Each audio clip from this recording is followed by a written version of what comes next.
Hello. I think we are live. I'm going to burn a little bit of this Palo Santo that someone gave to me. Let me just make sure the sound is okay also. How is everyone feeling? Honestly, I don't know how to feel, but it definitely feels like maybe there's pressure building up and that like before stage is really stuck and maybe a bit stagnant.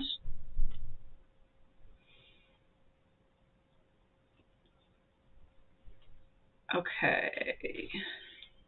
Just making sure. Oh yeah, it's working. Okay, so have your chart handy. See where Leo is, see where Aquarius is, and we'll talk about what Leo means. And the theme, honestly, of this whole video is going to be sovereignty. And I wanted to talk about this because it's become kind of like a buzzword, I think, in recent times for obvious reasons. We definitely have had sovereignty taken away from us a very, very, very long time ago, but I think it's become kind of like a trendy word too, without really fully understanding what it means. And I'm guilty of this as well, because when I first heard of sovereignty, I just immediately assumed it was, personal autonomy. I didn't think that it was, well, we'll talk about what that is, but I didn't really understand what it meant. And I think it's so, so, so important that we talk about it, because even though the nodes have shifted out of the Gemini and Sagittarius axis, I still feel that it is necessary that we remember that we're all kind of doing this together, because especially in our society, at least here in the US, we have that tendency to really only care about ourselves, because like we live separately. We don't really live like as a tribe anymore, and we love the self-help, self-discovery stuff, which there's nothing wrong with that at all. Hello? Can you hear me okay? I'm just going to make sure, because there's a question mark there, so I wasn't sure. My computer is acting like it's still Mercury retrograde. Yep, I can totally relate to that. I feel like I always have that problem. Technology, cars, talking. I just want to make sure that everyone can hear me as I chug this coffee.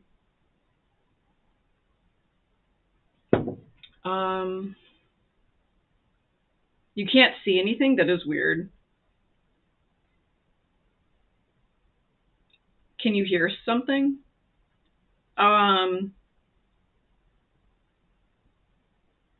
Yeah, I just pulled it up. Interesting. I pulled it up on my like personal YouTube, and I can hear and see. I'm just going to get off of my Wi-Fi. Maybe that has something to do with it. I'm not sure. What is happening with Mercury right now? Okay.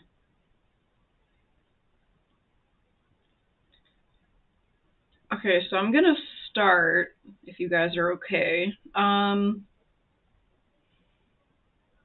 Yes, things feel very slow. That could just be a me thing, though, too. Okay, so I'm going to shift gears here. Yes, have your chart if you would like to have it, just to see how this will affect you and your life. You see me now? Can you hear me okay, Kelly? Oh, what am I doing? This is the wrong thing. Okay. All right. So, full moon in Leo. I'm super excited about this. After my Saturn return, I feel that I've completely forgotten how to have fun. For real, for real. So I'm really looking forward to this. Maybe make some art, like hang out with friends, whatever. Anything that's not like thinking about Saturn pain. So the sacrifice of sovereignty. I don't want to get like too serious about it or anything, but I just think it's so helpful for us to fully understand what sovereignty is. I'm still learning as well. We'll talk about kingship and druidry, which is the priestly class of ancient Ireland. Because I happen to be learning about that now, and I felt like this was the perfect time to talk about those things and how we can apply it to our own lives. Venus is conjunct Mars right now, which was honestly so magical for Valentine's Day. It just felt like the stars were like aligned. Black Moon Lilith, sextile Eris, fixed star Regulus. Okay, so let's talk about what Leo is. I know that you guys know what Leo is, but Lionheart is how I would like to describe it, because Leo actually rules the heart. The symbol is the lion. Why? Because lions are they're fierce, they're powerful, they're really like the ruler, of all animals. They're very prideful. They're different than other cats. I feel, and this is true, that most cats like hate each other in the wild too. Like big cats, they don't like each other. Like they might pass by and they would mate with another big cat, but then they don't want anything to do with other cats, and they'll just like kill each other otherwise. But lions, they kind of act like wolves or like dogs, because they have like their pride, they have their pack. They can be really dramatic too and very moody, but they're super powerful. I mean, there's really nothing you can do if a lion is coming after you, or any big cat really. The element is, of course, fire. They're ruled by the sun, and the house is the 5th house. So Leo produces fighters rather than workers. That is from, I don't have it here, Astrology, Your Place in the Sun by Evangeline Adams. I really liked that, actually. So Leo, some traits that Leos have: they're noble, they're complete, and they're also confident, courageous, and commanding. There's a lot of C's. So I really liked in Evangeline Adams' book, she talked about how Leos are really complete. They're very solid. They're really balanced overall. And that's something I've noticed about Leos, is like they have like these beautiful emotions, but at the same time, like all the aspects of the self, which Leo really exudes that, like the individual self-expression in a lot of ways. They're very balanced, like they're very solid. The tarot card is, of course, the sun, which is what inspired my first tattoo, actually. It's of the sun with the, I think it's the number 19 tarot card. And also the Manipura chakra. So the Manipura chakra is in the belly. And when I was teaching yoga, this was a really interesting thing. The first thing is that Leos tend to really love the color yellow. I don't know if that's just my experience, but like a best friend I had when I was growing up, and my favorite yoga teacher who taught me how to teach, they were both Leos, and they loved yellow. Like they had like a yellow, one of them had a yellow car. They just loved yellow.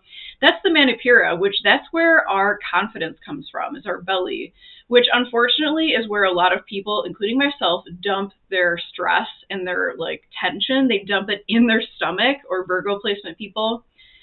And that really blocks confidence, because the Manipura chakra is about making decisions and feeling confident in that and trusting yourself. That's a big one, like trusting yourself. Leos are naturally pretty good at that. I mean, all Leos have like that other version of themselves where they doubt themselves for sure. But at the same time, when they're just like naturally going with the flow and acting as they are, they do trust themselves. They trust their judgment, and they're very good at that. They're very commanding. They demand respect. Not demanding isn't really the right word, even though I've used it a lot. They command respect, and people just naturally respect Leos. They're just respectable people because they follow their morals and their values, and that's really important to them. Now, what do Leos look like? It's like all about the hair somehow. It's always about the hair, and I've noticed this with both men and women Leos, but more so with men, it's about the chest, because they rule the heart. So there's something like how lions have that like kind of like puffed out chest in a way, but it's strong. That's kind of how Leos look. So that's something I've noticed just in my day-to-day activities, but also in yoga. Leos tend to like have that emphasis on the chest, like a lion or a lioness. So yeah, the solar plexus is ruled by the sun, or the Manipura is ruled by the sun. So it's about that fire. It's the digestive fire. Creativity, self-expression, being who you are. The world is a stage. So the sun rules Leo. I've heard it both ways. I was looking through my book. Some say that there is no exaltation for the sun, but I have heard many times that the sun is actually exalted in Aries, which makes sense. It's like a war leader then. So keywords for the sun, like just by itself, they're going to be similar to Leo. So power, vitality, self-expression. The sun doesn't do well in Libra. I know that because I think about that a lot. And that's because we're moving into like the darker part of the year. So Libras don't have a lot of energy. Leos tend to have a lot of energy, but it really depends on where that sun is and how it's aspected. So this is from the Modern Textbook of Astrology by Margaret E. Hone. She says that the sun is the most powerful of all the horoscopic factors. When considering a personal chart, the judgment of the type of person will depend largely on his solar characteristics. Solar traits are very much those of the sign of Leo, which is ruled by the sun. In astrology and nature, the sun is the center and the giver of all life. And that's from Evangeline Adams' book. Now there's this, this in one of my books. Which one was it? I think it was the Modern Textbook of Astrology. There is this whole, I didn't bring any of my books down here, 7 Ages of Man by Shakespeare. Apparently that's supposed to be about like the 7 planets that they knew about at the time. And it begins with what describes the sun. All the world's a stage, and all the men and women merely players. They have their exits and their entrances, and one man in his time plays many parts. That's Leo energy. It reminds me of like the tarot stage cards about being on stage, acting, like being in a drama, like being in a drama play. Well, that's kind of like what it's mirroring, because that's pretty much what we're doing here. Like it feels very serious, very dramatic, some might say. But at the same time, it's like we're here just temporarily in these forms, in these bodies. And when we leave here, we leave this everything, behind. So we are kind of like the players, like on stage. I thought that was a cool analogy. Oh yeah, and I had a picture of Isis there too, because the sun is masculine and the moon is feminine thing, that actually wasn't a thing for a very long time. And you can see that because of the solar goddesses. There's a lot of solar goddesses. Isis and Bastet are both solar goddesses. The Morrigan's version, sister, whatever you want to call her, Maka, she was sometimes called the sun of womanhood, like the S-U-N sun. So some people think that like she's a solar goddess too. There's a lot of solar goddesses, and in a lot of different religions and cultures, it was actually flip-flopped. So it was the goddesses who represented the sun, and it was the gods who represented the moon. So it is interesting that got flipped, but also not at all surprising. Okay, let me just check the chat box here really quick and see if everyone can hear me okay. Okay, everyone can hear. The hair, yeah, it's all about the hair. However, this is funny because in Evangeline Adams' book, they talk about her and Aleister Crowley. They talk about how men, like male Leos, will bald early. Like they talk about that so much for some reason, and it kind of stuck in my head for some reason. I don't know if it's true. One of my astrology textbooks says that the sun gains power in Leo. That makes sense. I mean, that's really like the best sun sign to have, in my opinion, is wherever, for any planet really, whatever signs that it rules, that to me, that's the best placement. Freya is a solar goddess with a lunar god twin. That's really interesting. I wonder if that's similar to like Isis and Osiris too, because that seems to be like an archetypal story that like continues to play out. I didn't know Freya was a solar goddess. That definitely makes sense. Wait, what am I doing? Okay, so the 5th house is the house of pleasure. Sometimes people call it the house of creativity. So the 5th house rules self-expression, entertainment, children, love affairs, games, sports, and gambling. Margaret E. Hone says it's the desire to express the self happily is the 5th house. Now, I looked in this contemporary astrology book, because he definitely comes from like an esoteric occult aspect. And I really liked what he had to say. He calls it the house of risks. So Leo, the fifth sign of the zodiac, is associated with the fifth house. Leo is our first adventure into Eros, our first risk-taking ventures away from home, our first self-expression outside the protective environment, which would be the fourth house. The affairs of life dealt with in the fifth house have to do with our adventures, our expression of self through children and brain children, our various gambles and pleasures. While the fifth house is traditionally known as the house of pleasure, I believe it is more accurately described as the house of risks. Both terms will be used interchangeably throughout this book. Okay, so the house of risks. So mine is ruled by Aries, and that really explains a lot. Oh man, I think like as soon as I left the home and got like a little bit of freedom, I was just like super impulsive and like, you know, messing stuff up really quickly. And the 11th house is the Aquarius house. We talked about this last moon. The 11th house represents our long view of humanity, our vision, which justifies our commanding others for their own good. Now that's interesting that they use that terminology in contemporary astrology.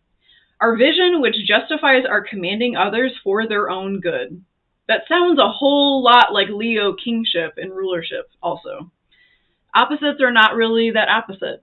So the 11th house is friends, groups, humanity, community. It's our connection and who we are with like the outer world. So Gemini is like local community. Aquarius is like outside of that. It's definitely like a group structure, but as you can see, it's not very different. Because a lot of people think of Leo and Lions as like a dictator ruler, but at the same time, Aquarius can really be that way also, but it kind of manifests as like being a cult leader or something, which is, it's like the same kind of dark energy. All right, so should we talk about sovereignty first? Yeah, let's just do it. Okay. So, the cost of sovereignty. Pretty much everything I'm talking about, except this dictionary thing here, is going to be from this book, The Book of the Great Queen by Morpheus Ravana. So, I'm reading this for the second time, and I don't usually read books for a second time, I'm just going to be honest. But I read this one for a second time, and I'm getting so much more out of it now that I know, like, literally just something about ancient Ireland. I didn't know anything before. Trying to learn about a language, like a place that uses a language you've never looked at or like know anything about, is so difficult. I was like crying the first time I read this book. So I just want you to think about like, what does sovereignty mean to you? And there's no wrong. So like if it's personal autonomy, that is a part of sovereignty and there's nothing wrong with that. Looking at Instagram, like sovereignty, it's become such like a, I don't know what the word is. I looked at like the tag sovereignty on Instagram, and there were some interesting things. It was like, love yourself, and that was it. It's like, all right, I will. Cost of sovereignty. So on dictionary.com, that's where we're going to start. It says it could be a noun or an adjective, sovereign particularly. So it means a monarch, a king, queen, or other supreme ruler. Okay, that's pretty much like part of what it's meant this entire time since it became a thing, or a person who has supreme power or authority. Okay, adjective belonging to or characteristic of a sovereign or sovereign authority, royal. Having supreme rank, power, or authority, blah, blah, greatest in degree, utmost, or extreme. Okay, so, I mean, that's not wrong. That's what it means. So, in ancient Ireland, it was not how it is now. So being king or queen didn't mean that you have supreme power or authority over everyone. It meant that you were a leader, but it meant that you were a leader in that you could associate yourself with every single class of person. So there was the class of warriors and the war bands. There was the class of the priests, which were the druids. And there was the class of the productive people, which was kind of like the people who did the crucial work to keep community together and like flowing by doing that kind of work. So it it wasn't like the king's at the top and like the little people are at the bottom like we see now. Britain. It wasn't like that at all. If someone wasn't a good king, they got killed. Literally sacrificed. So they had to really uphold themselves to these super, super high standards. It wasn't the same. It was not what it became now. I know that we're a democracy here, but like it's kind of like a dictatorship too. It wasn't meant to be that way, and that's not how it was in Ireland, at least. So I'm just going to read a little bit from this book. So about sovereignty and sacral kingship. I thought this was so freaking interesting. So kingship in early Ireland cannot be decoupled from religious and spiritual functions. They were all together. So religion, spirituality, kingship, they all went together really, really well. Which, I mean, I guess you could say is true now, but now it's like very negative probably. And they pretend like they're not, It was understood at its root as a contract with the other world, which is where the Morrigan and the deities and different spirits come from in Ireland. The king represented the combined and balanced aspects of the whole society, encompassing its three functions, which are martial, priestly, and productive. Standing beyond and embodying all three functions, the sovereign mediated between them and the other world forces through which prosperity was believed to be obtained. So the king was selected by the people, probably by the druids too, who would communicate with the other world through their magic about who would be a good king. So they were selected that way, but they had to like maintain this very delicate balance between like people and the other world. And anything that happened to the people was reflective of that relationship that the king had with the other world.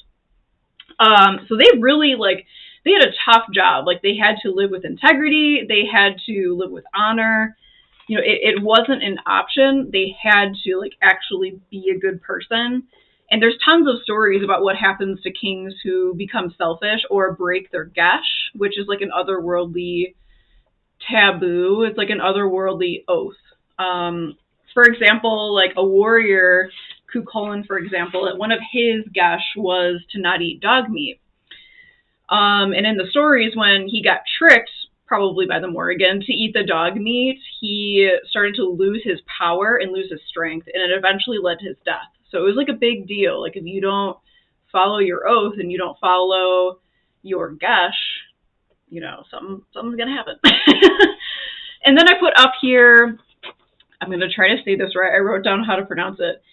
Fear Flathavan.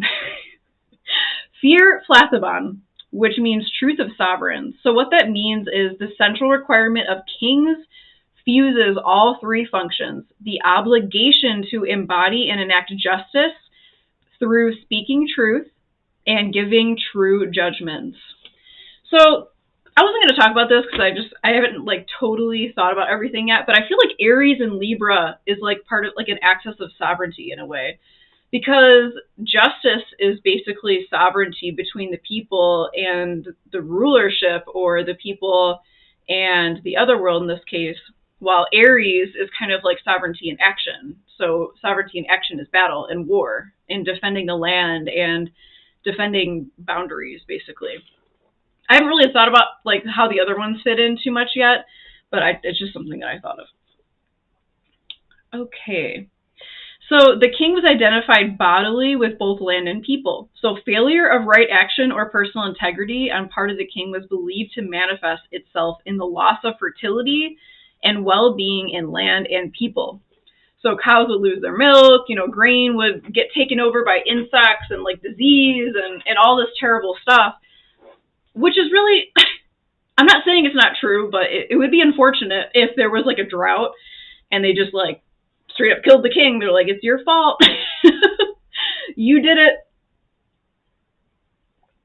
Sovereignty in the Irish paradigm is thus a spiritual force which arises in the other world and is channeled or mediated through the person of the king, and which should flow towards land and people to sustain their well-being. So it wasn't like the king got selected and just became super powerful and got to tell everyone what to do. I'm sure that happened, but like that's not what it was supposed to be. He was supposed to like literally like marry the goddess, like a goddess of sovereignty, and then that power would flow through him to the people and to the land. So it was like really like a lot of pressure. Okay. And then in this book, she talks about how, like in modern paganism, and really just how we're seeing it now, that personal sovereignty tends to mean empowerment, autonomy, self-possession, which is true, but it's also about like spiritual authenticity and integrity. But most of all, it's about that relationship we have to the community, and is the power flowing? Of course it isn't. I mean, look at look at what's going on everywhere, all over the world, and has been going on. So if we take from the land, if we don't give back to that land, sovereignty is broken. If we are being ruled by a government and they're not giving any power back to us and we have to do things, sovereignty is broken. So you can kind of see how like that is like, it's completely messed up, and that's really what is causing the breakdown of like societies everywhere. So in our personal lives, like I think it's really important that we as individuals learn how to apply sovereignty. You know, if we like take something from the earth, we harvest it, maybe like giving back by picking up garbage or like cleaning something or changing our habits in our home. That kind of stuff really makes a difference. And really just helping our community in any way we can. Donating some of our money to animal shelters or whatever, like that, even though, you know, we're just one person, at the same time, it's like if we do that work of creating that balance again, and I'm thinking of the Two of Pentacles, the tarot card. I think that's what that's kind of supposed to represent a little bit. If we like can maintain that balance and like somehow get it flowing, at least in our own lives, like I feel that that empowers us. And if we're following this textbook, like this ancient Ireland way, then as we do that, we gain power in our own life to do that even better. Does that make sense? Like if we're like flowing that sovereignty to people in our life, to the earth, to children, whatever, then the other world, or whatever you want to call it, is going to give us gifts and abilities to do that job better. But then we're bound to it. We're also bound in sovereignty. So that's kind of like the paradox of sovereignty. It's like personal autonomy, flowing power, you know, between everyone in whatever way is appropriate in the way that we can. But at the same time, we're bound to what gives us those powers as a sovereign. So it's really interesting. It's like living a really strong, high code of honor. And I have heard of people who, you know, are devoted to or priests of certain deities in this Irish pantheon, where they do receive gifts to like make that stuff happen. And okay, so let me just look at the chat and see how that's going. So let me know what you think about that.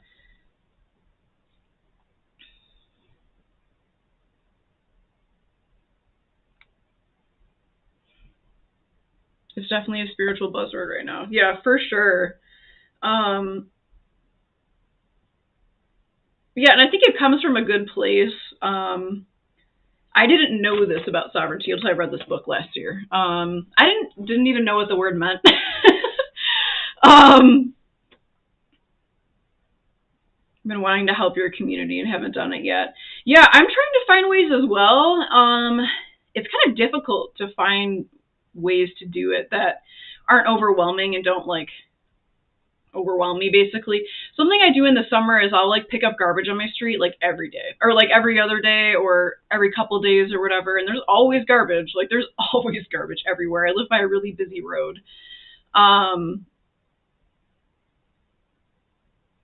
Or even like programs that like help children, or like food shelters and stuff like that.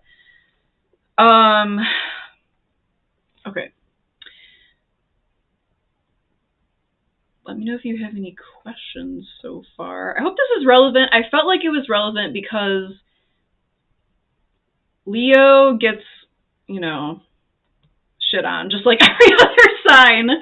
You know, Leos are arrogant and prideful and blah, blah, blah. And like, I don't know. Like, to be honest, I haven't seen that any more so in Leos than any other sign. Like, every sign can be that way.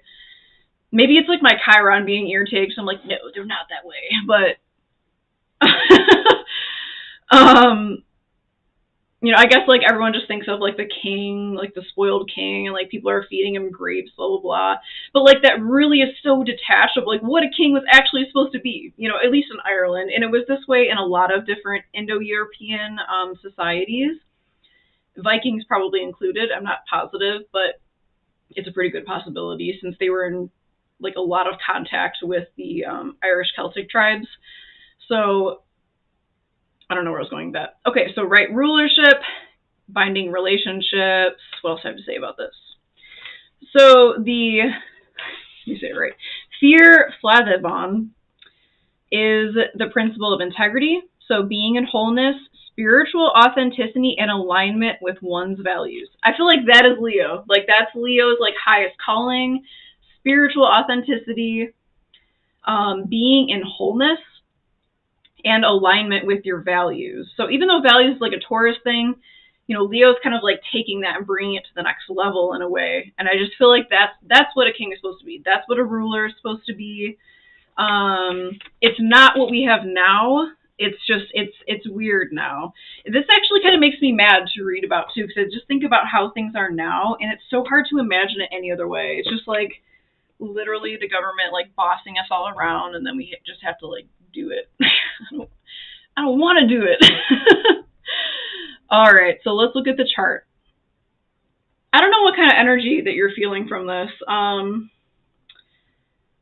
I feel stagnant, honestly, and I think that's because of this grand square, as you can see here. So we have a grand square. It's also called a grand cross. I looked at homeastrology.com about the grand square. Like, I kind of understood what it was, but I wanted to see what other astrologers had to say. So we have this grand square at the time of the full moon, like exactly, like they're all at 27 degrees. So we have the nodes, the sun, and the moon. That's really powerful. And that's like a whole lot of conflict and stress. But we have this potential to like make leaps forward and experience a lot of growth with work. So the grand square, I think it might produce stress, inner-tension, or conflict. Or on this astrology website, he was saying that it could be either stagnation or a motivating factor. So I'm feeling super stagnant right now. Like, oh my gosh. It's winter. So I don't know how you guys are feeling. To me, it just feels really stagnant. I'm just like, okay, is something going to like pop because like, I don't know. It feels very weird. So the grand square, with the nodes involved too, it's like, where are we going? Where have we been? So it's like we have this opportunity to really make leaps with that of like, what is our path? What are we leaving behind? What are we moving towards? How can we really take our past and learn the best of that and embody the best of that while leaving the other stuff behind and maybe like healing in that process and then moving forward and where we're going, which is Taurus. So I thought that was really interesting. I felt like with the nodes, we have some stuff going on with the nodes too. In particular, Pluto is sextile the south node. So Pluto's up here, sextile the south node right here, and then trine the north node, 27 degrees. So Pluto's in here too. Pluto is playing into this thing. It's going to be through this triangle here, but Pluto's involved. And I think I'm just going to read what I wrote about the aspects. So the deep chaos of Scorpio is like, I saw it as like, I had this image of like drilling a hole into the earth so that Taurus's roots can grow deeper. That's kind of how I see it. Of course, not harnessing that like Plutonian chaos can just lead to like all this mess of crap happening. Like all these like, explosions and like just, apocalypse stuff. But I think because it's playing into this grand square that we can use to grow and to move forward, I think that we can harness it to like grow our roots even deeper. Like we've already been to the depths of hell, we've already done that. So let's go down there and put our roots there. Like it's not scary anymore, or it shouldn't be anyway. We've already done those things. There's nothing there except, shadows and ghosts. It's not anything that can hurt us anymore, I don't think. So that's how I saw that. Mars and Venus, of course, are conjunct still. So this is really positive for relationships. So even though it's like we're all feeling this conflict of like, okay, we got to either move forward or just stay where we are forever, just stay stuck. So it's really our choice. Our relationships can help. I think, Kelly, you put on your Patreon, you were talking about how in the video you made, the reading about Mars and Venus, you were talking about how it's also, it's not just outer relationships, it's like our inner masculine and feminine finding balance. I think that's so important. That's a really great way to read it too, because I think, like I always forget with Venus, that it's not just the relationship outside of ourselves, it's like within too. And I feel that the feminine is kind of being pushed forward with this full moon for some reason. The North Node is conjunct Sedna, which is also, they're both conjunct Algol. So, we're no longer being silent or afraid. Those days are done. No more victim blaming. No more hiding in the abandoned temple and getting our head cut off. Like, no more of that distancing, isolation. I feel that a lot of like women's pain has been in silence and been in suffering and been in separation and isolation, and that stuff has got it's going, like it's got to go, and we got to really, I think, integrate the Medusa back into our Pallas Athene, bringing back that feminine wisdom and that healing power that the world so desperately needs right now. I mean, we have so much Mars going on. We have war and gaining territory and all of that stuff. We need the feminine wisdom, which it can also be war, but I feel that that wisdom stems from a place of understanding that history will continue to repeat itself if we don't balance those polarities of masculine and feminine, the yin and the yang. All right. Black Moon Lilith is sextile Eris. Black Moon Lilith is down here. It's not drawn in, but a sextile Eris, 23 degrees of Aries, 23 degrees of Gemini. So I wrote for this one, warrior mother energy. So I feel that Mars is helping women embrace the dark transformation, death, and renewal. And then on the flip side of that, Venus is helping Mars also embrace that. I do feel that that's like something that Mars can sometimes lack if Mars is not fully integrating that Scorpio energy, which in modern day, we really forget about what that means for Mars to rule Scorpio. I feel like somehow it's like Hades, Persephone, like going into that like dark transformation together and like discovering how deep that bond and how powerful it can really be and how it leads to like a couple's like transformation, transmutation. The moon and the sun are square Sedna. Do I have Sedna? Oh yeah, right here. So, oh yeah, well we know that because it's conjunct the North Node. So for Sedna, I don't know why I wrote this, but I wrote defeating the Neptune King. I just thought about how Sedna was kind of thrown off the boat to sacrifice, as a sacrifice to whatever sea god was causing the storm.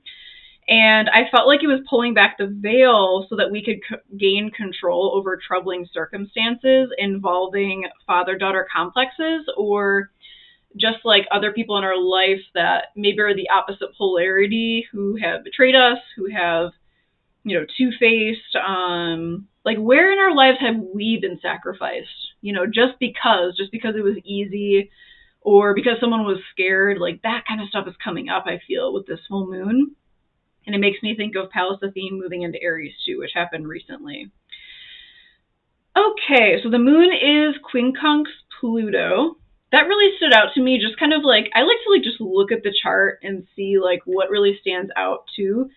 And the moon is forming this quincunx aspect with Pluto, which is like very frustrating, irritating. I just felt like it was like sending out a beam or something to Pluto. So it's like this transformation is happening, but why, like we're really frustrated about it emotionally. There's like emotional and internal frustration is what I wrote.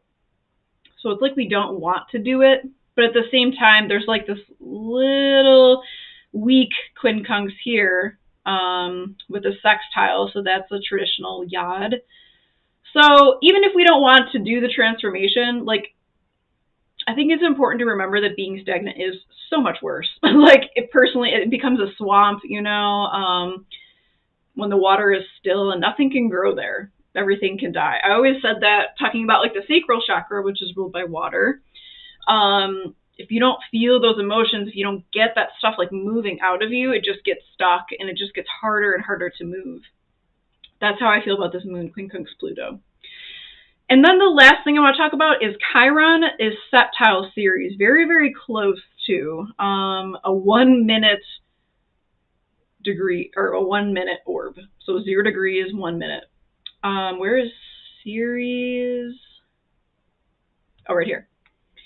So Chiron is septile Ceres. I don't have septiles drawn in here. So septiles are 7-pointed star, otherworldly magic. It's protection, it's manifestation potential. So Chiron being healing and Ceres being Demeter, I saw this as maybe healing from loss and grief, finding compromise, even if we don't want it that way, because in mythology, Ceres or Demeter lost her daughter Persephone when Hades, the ruler of the underworld, kidnapped her. So the compromise ended up being Persephone spends half the year above the underworld, so creating spring and summer, and then she spends the other half of the year in the underworld, fall and winter. So compromising, healing from loss or grief. I'm thinking of right now like healing from devotion, where maybe it wasn't people we should have been devoted to. People who maybe didn't return the loyalty is what I'm feeling. Okay, so I'm going to check the chat here. It's actually kind of hard for me to like read into this. I literally defended Leos online and then ended it with, I'm curious, do you also hate the sun? Oh, that's hilarious. Yeah, the beaches are really good places for picking up garbage. Oh my gosh. You're feeling fired up? I feel like I'm in like a, I don't know, Neptune something. That's probably something I gotta heal.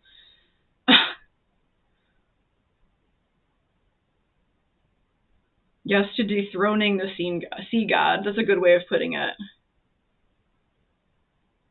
That's interesting. I don't really know what it means. It just kind of popped into my head because, like, why was Sedna sacrificed? Like, what did Sedna do?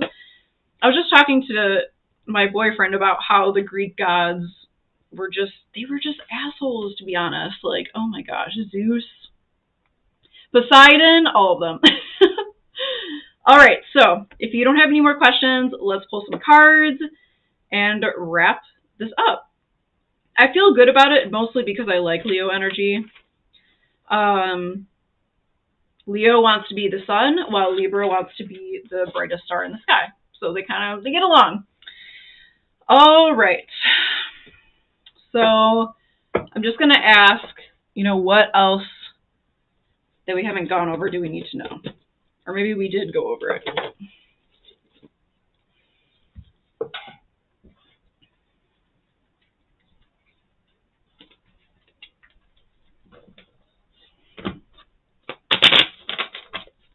For this full moon in particular.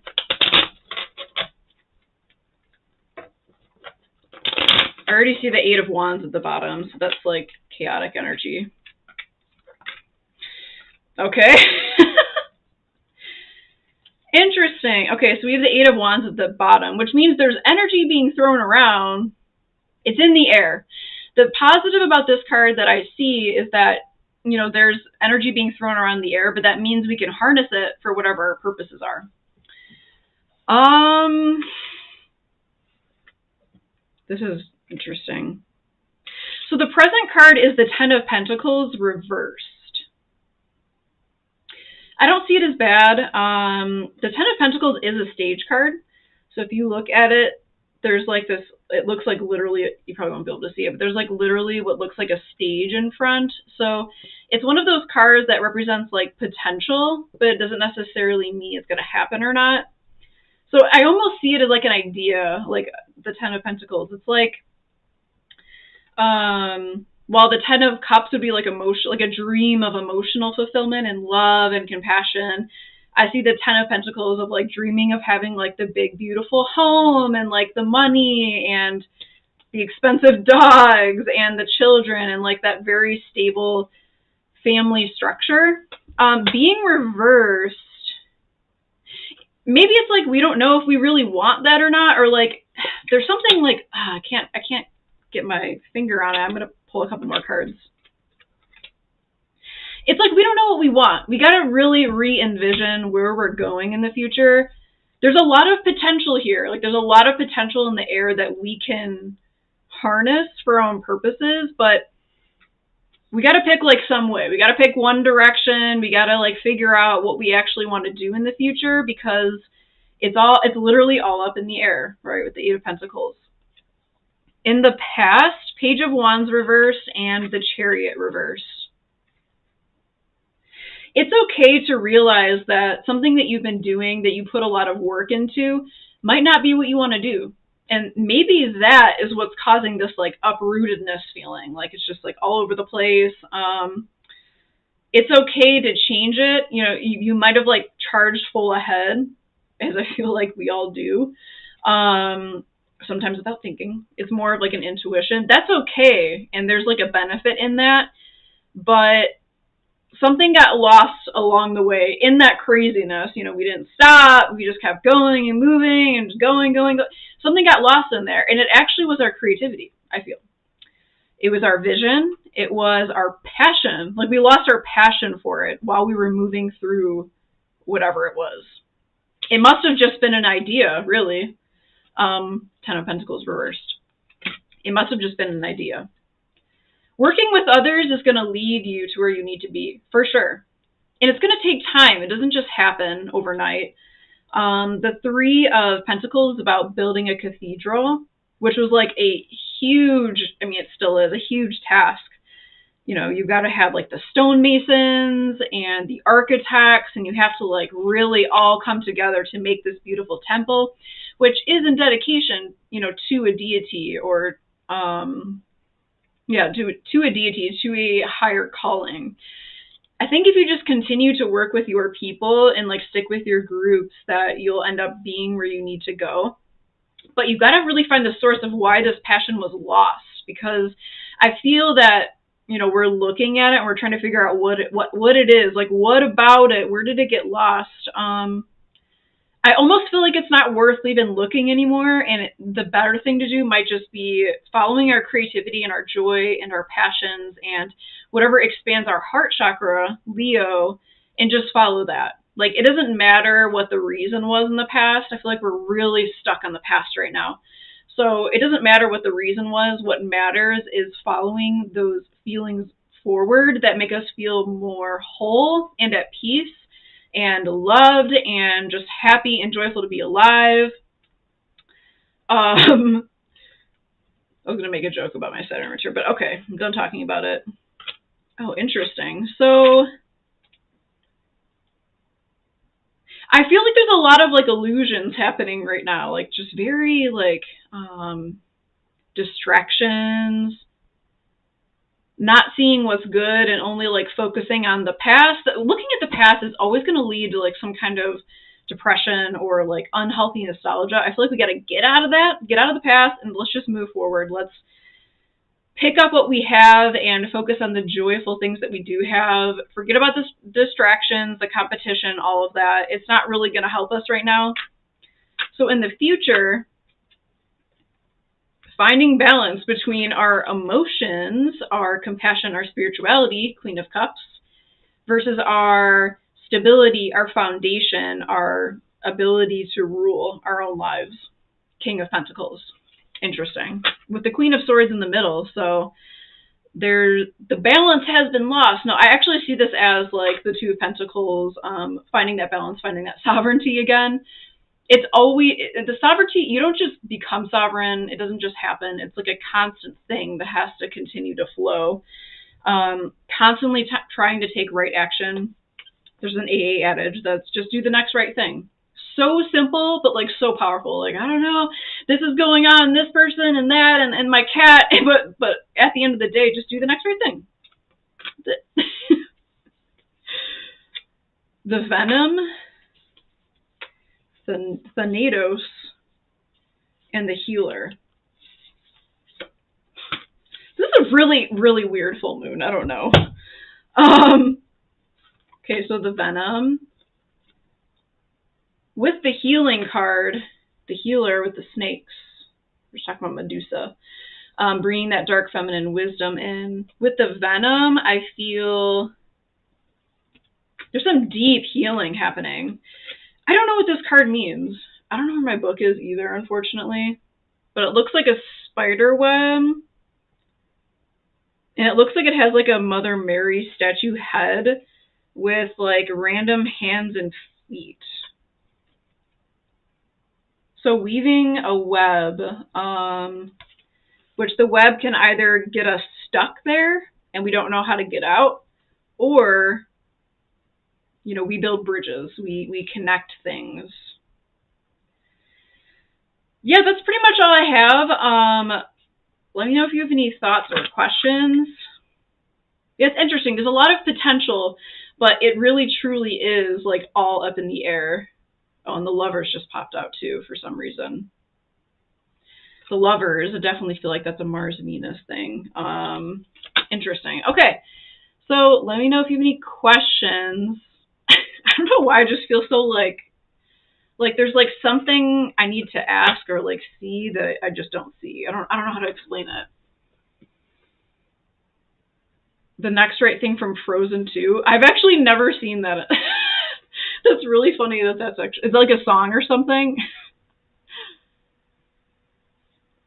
Use so much energy, but I just need something to focus on and decide what that is. Yeah, that's how it feels. I'm like, I really want to do something, and then I just sit in my bed on Reddit for like 5 hours. The potential is ours for the taking. We just got to create the right vision. I like that, Kelly. That's true. And it's okay to abandon the things that we thought would be a certain way, but they just aren't. They never are, right? It's never what we thought it was. I've been really thinking about a lot, like all the things that really needed to happen in my life, they always just happen. Like I never had to like really seek it out. It just always happens in divine timing. But let me continue to have anxiety every day of my life about it. What is happening? I got to make it happen. I got to control it right now.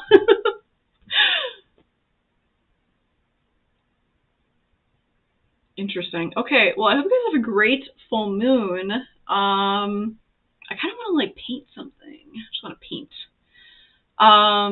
Yes, I hope you have a great full moon. Kelly, I hope you have fun throwing that note into the sea. I literally love that so much. I like obsess about the full moon and like have to do everything perfectly and forget that sometimes I can just like be alive. That's what this full moon's all about, right? And Leo, like just live, like do what you enjoy.